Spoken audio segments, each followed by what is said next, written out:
Nakiisa ang mahigit 300 mga kapatid nating Muslim sa isang pagtitipon na nagpapakita ng pagsuporta sa mga programa ng Administrasyong Duterte. May report si Jarky Miranda.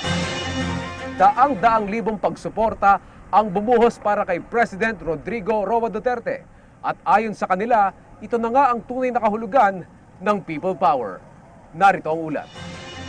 Hindi mahulugang karayom.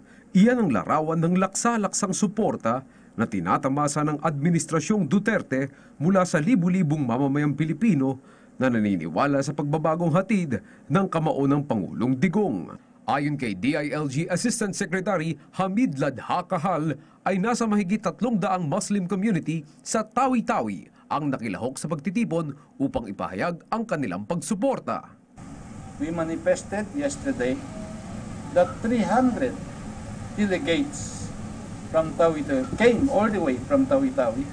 They are Tawi-Tawians to express our total support for the President kasi ang isip namin, hindi kami iniwan ni President Duterte.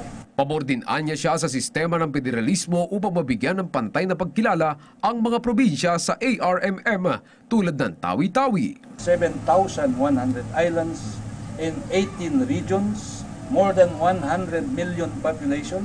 You could just imagine that the representation is, you have only 24 senators. That is why we want federalism.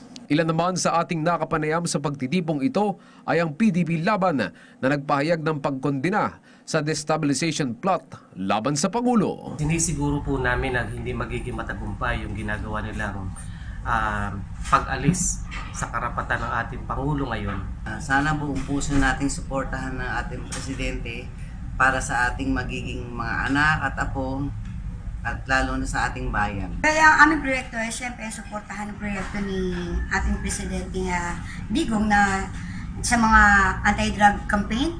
Nandito kami bilang PDP members. So, minsan kasi sa pagpapatupad natin ng batas, meron pa rin tayong masasagasaan o masasaktan na hindi naman natin nasasabing kagustuhan.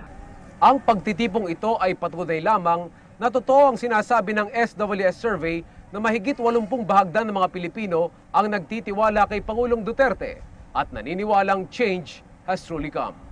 Para sa PTV News, Jarky Miranda.